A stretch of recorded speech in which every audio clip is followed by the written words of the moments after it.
If they gave out awards for suffering, Chisom would have collected all of them, gold, silver, and even bronze. Welcome to Niger Prince Folktales. Subscribe for fresh content, and let's explore the richness of tales. Join our community of like-minded story lovers. Please subscribe, like, share, and comment for new stories every week. Thanks. Let's know where you are watching from in the comments section. At just 17, the poor girl had washed plates more than hotel staff, fetched water like a borehole attendant, and scrubbed floors until the cement began to shine. They said her mother died when she was just 3. Her father, a kind bricklayer, had remarried 1 year later to Mama Ebra, a woman with a face like angel but heart like pepper soup left overnight. And no, Mama Ebra came with her own daughter, Ebra, a fair, thick, gum-chewing slay queen who believed her destiny was to marry rich and snap Instagram pictures beside swimming pools. Chisom, the orphan girl, was never allowed to rest. While Ebra watched Korean films in the parlor, Chisom was in the kitchen fanning firewood with her hands like hand fan. Chisom, have you finished washing my pant? Mama Ebra's voice echoed through the house. Yes, Ma, Chisom replied, squeezing the pant with tears in her eyes. Good. Now go and scrub the veranda with your toothbrush. It builds character. Even goats in the compound pitied her. But despite all this, Chisom had a beauty that even the sun respected. Her eyes sparkled like a well-polished pot. Her smile could calm thunder. But she never bragged. She tied her scarf tight, wore her old wrappers, and did her chores with grace. One sunny afternoon, Mama Ebra sent her to the stream with a big yellow gallon on her head, and another in her hand. Don't come back until that water is as clear as my mirror, she warned, polishing her red nails. Chisom rolled her eyes inside her mind and left. As she walked through the village path humming one of her late mother's lullabies, something strange caught her attention. Splash! Help! Help me! A voice cried from the stream. She dropped her gallon and ran toward the sound. What she saw nearly made her drop her wrapper.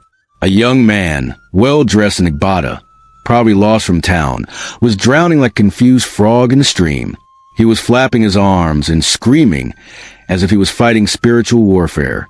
Without thinking, Chisom dived in. The water splashed. Fish ran for their lives. She swam with energy she didn't even know she had and dragged the man to the shallow side of the stream. The young man coughed out half the stream. His Igbada clung to him like soaked EBA. His gold chain was now tangled in algae. He looked up at Chisom with sleepy eyes. You saved me. Chisom stood over him, breathing heavily. Are you mad? Who wears Igbada to a stream? What were you doing inside? I was just, bathing. Chisom burst into laughter. With royal shoes and wristwatch?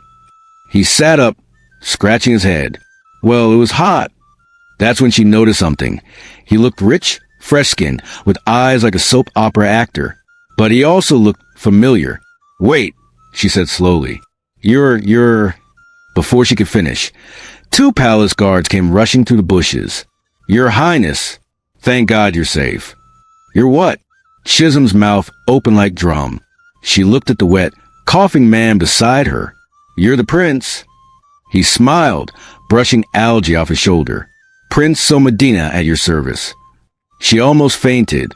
Before she could process it, he held her hand. You saved my life. I must know your name. She hesitated. Chisom, just Chisom. He smiled again. Just Chisom, huh? I don't know who you are, but I feel like I've met you in a dream. Behind them, the 2 palace guards were already gossiping in low tones. Guy, this one way Prince Day hold her hand like this, no be ordinary, one whispered. As the sun set behind the trees, Chisom stood at the stream, wondering if she just saved a man or stepped into a story bigger than herself. And just like that, fate began to shift. If Prince Somedina had a problem before, it was now 10 times worse. He couldn't eat, couldn't sleep, couldn't even play PS5 in peace. His heart? Gone. His mind? Lost in the bush. His soul? Floating somewhere between Chisom's smile and her hands pulling him from a stream. He kept pacing up and down the palace like a mosquito without direction. One day his father, King Ikena IV sat him down in the palace garden. "My son, your eyes are red. Your beard is rough. You refuse food, meat, even Quobi. Who is this girl that carried your heart like calabash?" Prince sighed. "She's not like others, Papa. She saved my life, but I don't even know where she lives." King Ikena nodded and called his advisor. "Announce it. We shall host a royal village ball. Every young maiden shall come. The girl who saved my son must be found, and whoever wins his heart shall marry him." The town exploded in excitement. Mama Ebra nearly broke her waist when she heard the news. A royal ball? To find wife for prince? And the girl go become queen.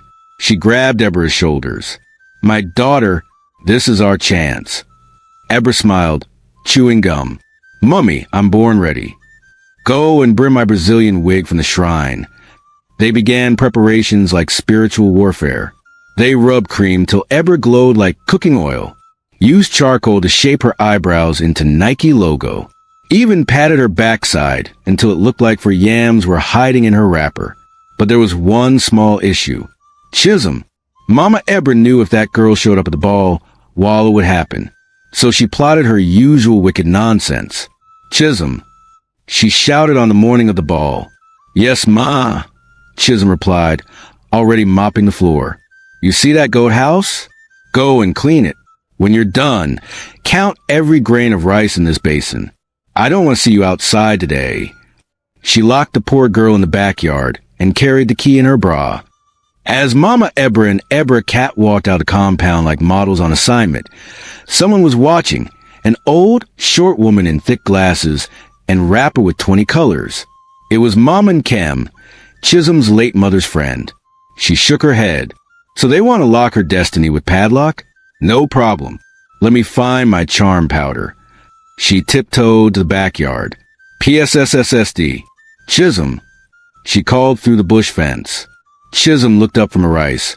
She was sadly counting. "Mama and Cam, come out. Today, that prince must see you. Come let me dress you."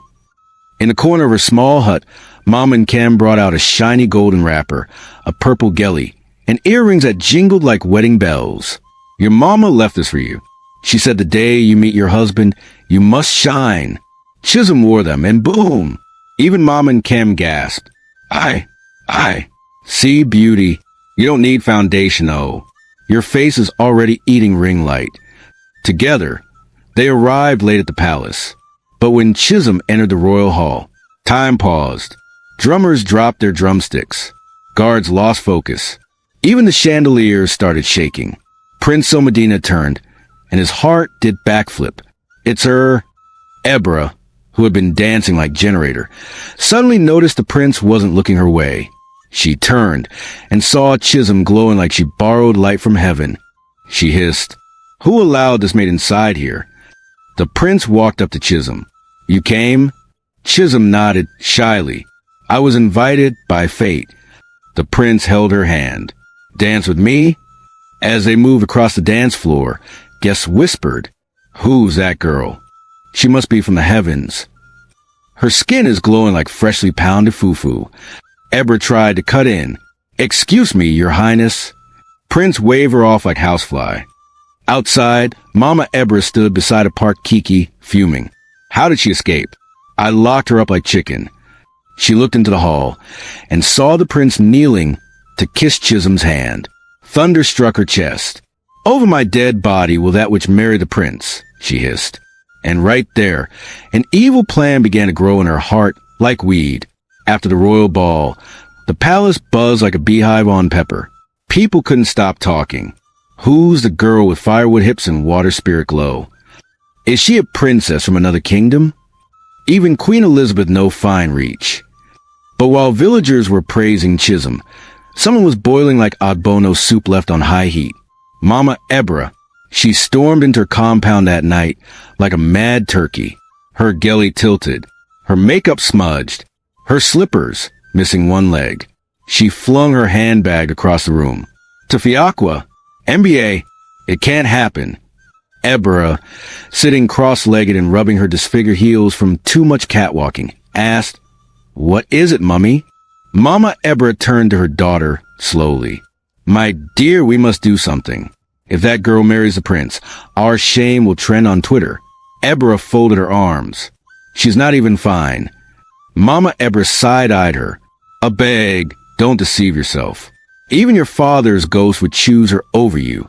That night, Mama Ebra paced the backyard like a witch on night shift. Then it hit her, a plan so wicked even Satan would call HR. Next day, she wore dark glasses, tied her scarf tight, and headed to Abiel Street in town, home of the finest criminals and most confused Okada riders. She found him there, Skeeto, the man with a scar on his forehead and chewing stick permanently in his mouth. The one who once stole his own uncle's car and denied it with confidence. Mama Ebra called him to a corner. I want you to do something for me. Skeeto smiled, revealing a set of teeth that looked like they had been in a boxing match. How far, madam? Not clean job or dirty job? Very dirty, she whispered. There's one girl. Her name is Chisom. She's trying to steal the prince. I want you to pour acid on her face. Skeeto raised his brows. Acid?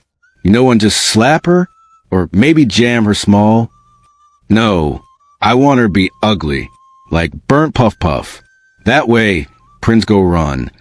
She gave him 100,000 Nigerian Nairas cash, 2 cartons of Origine, and promised him a free pass at her rice and stew joint for 1 month. Skeeto smiled. Madam, consider it done. I go disfigure and pass motor accident. It was Friday night. The moon was shy, and clouds were hiding the stars. Skeeto hid near Mama Ebra's compound with a small bottle of acid in his back pocket, ready to do wickedness in HD. But here's what happened. Ebra, who had been angrily practicing her royal wave outside, elites don't bend wrist, they lift elbow, came out around 8:45 p.m. She wore a long pink nightgown and had tied her mother's scarf on her head because of mosquitoes.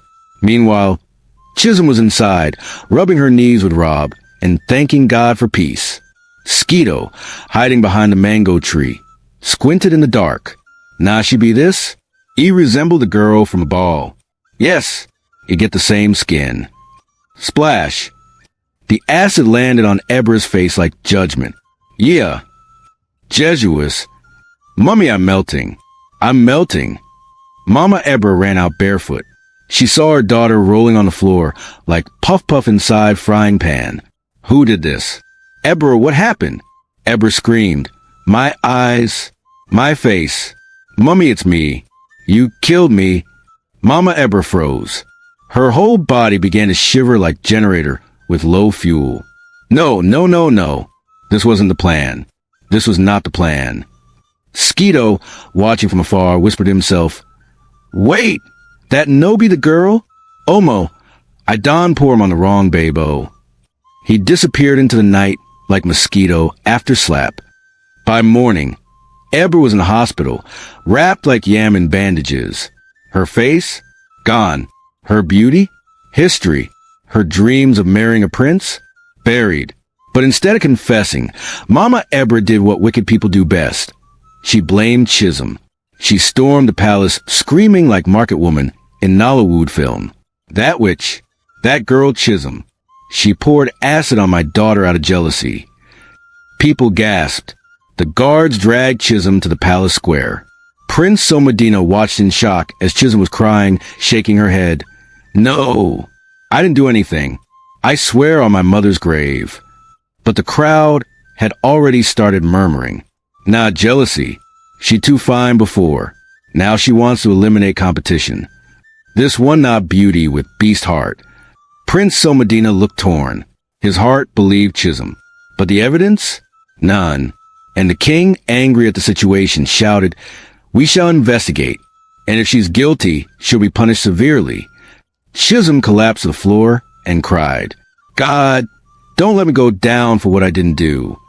And somewhere, in a dirty one-room apartment, Skeeto sat on his plastic chair, drinking Origine, watching the drama unfold on Facebook Live with popcorn in hand.